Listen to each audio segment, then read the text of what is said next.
हम लोग सभी परमात्मा के अंशज हैं, इसलिए हमको कहते आत्मा। और जिन्होंने पृथ्वी बनाई, प्रकृति बनाई, दुनिया बनाई, उनको कहते हैं परमात्मा। अच्छा, तो हम लोग आत्मा हैं। हाँ, आत्मा का मतलब तेज, आत्मा का मतलब भगवान का अंशी, आत्मा का मतलब जिसके छोटे छोटे कण जुड़ करके ही परमात्मा का तेज है। आत्मा का मतलब भगवान का बिछड़ा हुआ एक कण। अच्छा, अगर भगवान का बिछड़ा हुआ कण है तो तुम्हारे भगवान का नाम तो परमानंद है, पर किसी भी शरीर में जो आत्मा पड़ी हो उस आदमी से पूछो क्यों भाई कैसे हो, हम तो दुखी है, हैरान है। बताओ, तुम्हारे भगवान परमानंद एकदम आनंद है और तुम दुखी, कारण क्या है? बोले भैया कारण कुछ नहीं, छोटा सा कारण है। क्या कारण है? एक बार एक हंस का बच्चा था, हंस का बच्चा कीचड़ में गिर गया। हंस का बच्चा सफेद था, लेकिन कीचड़ में गिरते ही हंस का बच्चा काला पड़ गया। काला पड़ा, जैसे ही बाहर निकला सामने बैठे थे कौवा। हंस के बच्चा ने सोचा अरे हम भी काले, ये भी काले, लगता है हमारी ही जाति वाले हैं। उन्हीं कौओं के साथ जाकर के हंस का बच्चा मिल गया, अपने रूप को भूल गया। अब तो कौओं जैसी ही बात करने लगा, कौओं के साथ रहने लगा, कौओं के साथ उड़ने लगा, अपने आप को कौवा ही मानने लगा। इतने में एक घटना घटी। क्या? एक दिन मान सरोवर का हंस ऊपर से चला जा रहा था, उसने देख लिया अरे ये तो हंस का बच्चा है, कौओं के साथ रहता है। तुरंत मान सरोवर का हंस नीचे उतरा, कौवा भागने लगे। जो कौवा बना हंस का बच्चा था वो भी भागने लगा। सोई हंस मान सरोवर के हंस ने पैर पकड़ लिया, कहाँ जा रहे हो? अरे महाराज हमें जाने दो, हमारी जाति वाले देखो वो जा रहे, हमें छोड़ दो। मान सरोवर का हंस बोला अरे पगला, तुम्हारी जाति वाले वो नहीं है, हम हैं तुम्हारी जाति वाले। महाराज काहे को झूठी बोल रहे? कहाँ आप इतने सफेद, कहाँ हम काले कलूटे। आप हमारी जाति वाले नहीं हो, वो हमारी जाति वाले हैं कौवे। मानसरोवर का हंस समझ गया कि अपने असली रूप को ही भूल गया। तुरंत पैर पकड़ करके मानसरोवर का हंस नदी में ले गया, रगड़ रगड़ करके स्नान करवाया। तो जो कालिख लगी थी कीचड़ की वो छुट गई और कौवा का रंग उधर गया और फिर से धवल देह सफेद बनकर प्रकट हो गया। सोई कहने लगा महाराज अब तो गजब हो गया। क्या महाराज, तुम भी सफेद हम भी सफेद, लगता है हम तुम्हारी ही बिरादरी के लोग हैं। यही हमारा तुम्हारा हाल है। भगवान का नाम परमानंद, उनके बेटा हम तुम।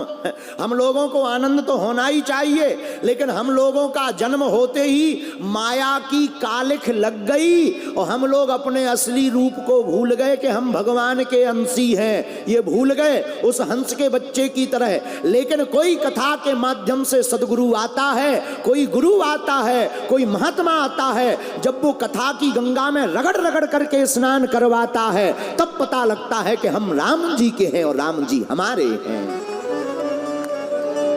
ये है हमारी आत्मा। ईश्वर अंश जीव अविनाशी, चेतन अमल सहज सुख राशि। हम लोग सब भगवान के अंशज।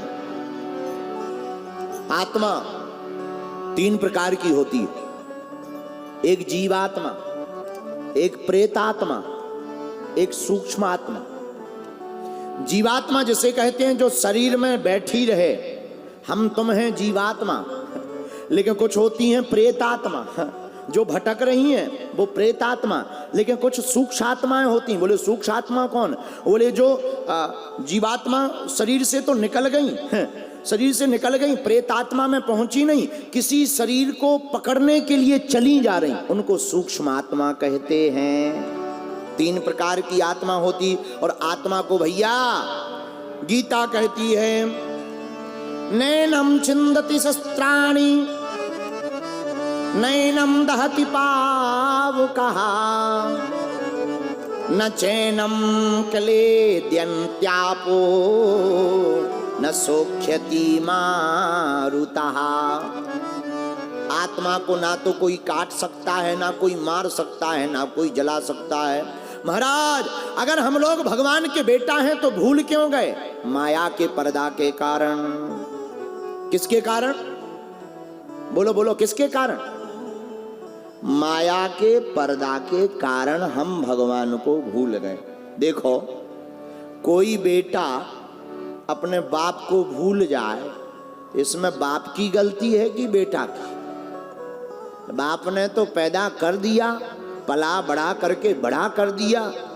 अब बेटा का फर्ज है पिता का धर्म, पिता का कर्तव्य, पिता के कार्यों को पूर्ण करे। अब कोई बेटा ना करे तो इसमें पिता का क्या लेना देना? उसी प्रकार परमात्मा ने हम लोगों को जन्म दे दिया, हमारे पिता हैं परब्रह्म परमात्मा, और हम अगर परमात्मा को भूल जाएं तो ये परमात्मा की भूल नहीं, हम जीवात्माओं की भूल है।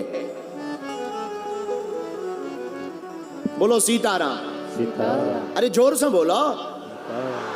लेकिन अभी भी प्रश्न खड़ा है कि अगर हम लोग परमात्मा के बेटे हैं तो परमात्मा दिखते क्यों नहीं, और परमात्मा मिलते क्यों नहीं, और परमात्मा के बेटे हैं तो हम परमात्मा को पहचान क्यों नहीं पाते?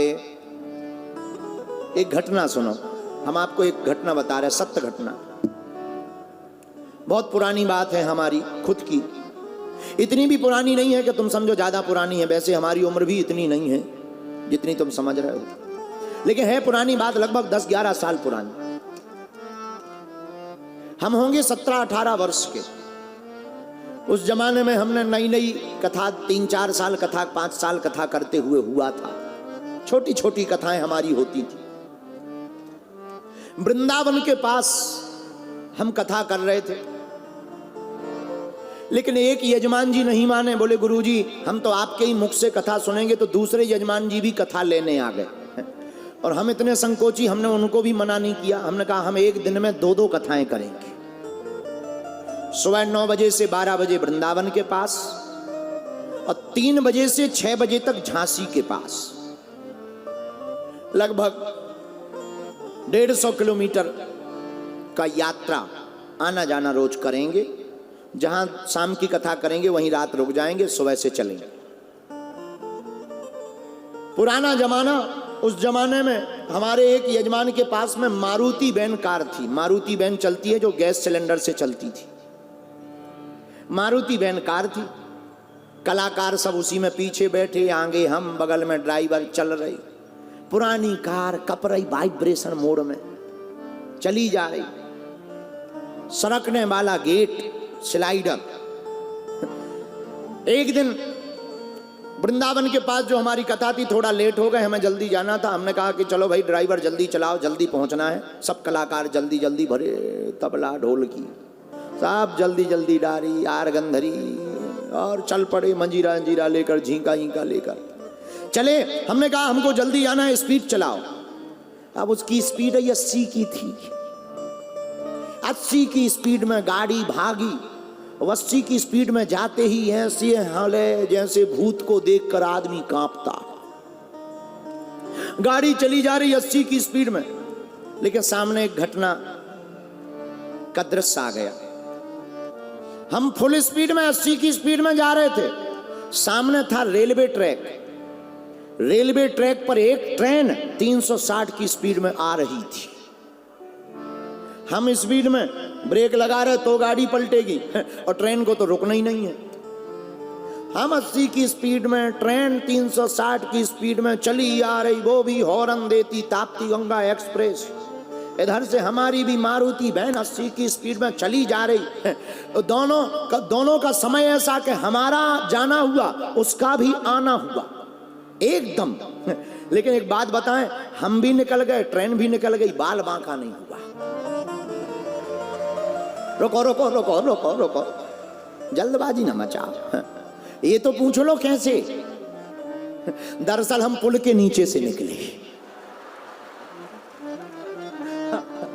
ऐसे हम दरअसल पुल के नीचे से निकले, तो हम भी निकल गए, ट्रेन भी निकल। ना तो ट्रेन का बाल बांका हुआ ना हमारा, क्योंकि हम पुल के नीचे से निकले, तो निकल गए। लेकिन रुको, बात ये घटना ऐसी नहीं है जो हम तुम्हें बताना चाह रहे वो बताना चाह रहे। कभी कभी हम लोग भी कथा सुनकर 80 की स्पीड में भगवान से मिलने भागते, और भगवान भी कभी कभी 360 की स्पीड में जीवात्मा हमसे मिलने के लिए आते, लेकिन कारण माया का पुल बन जाता है और हम नीचे से निकल जाते, परमात्मा ऊपर से निकल जाते, इसलिए मिल नहीं पाते हैं। अगर उस दिन पुल ना होता तो क्या हम यहां होते? अब तक तो राम नाम है? अब वो तो किस्मत की बात है कि उस दिन पुल था। वही हम कहना चाहते कि जीवात्मा परमात्मा से मिलने भागता, अगर माया का पुल ना होता तो परमात्मा भी हमें प्राप्त हो गया होता।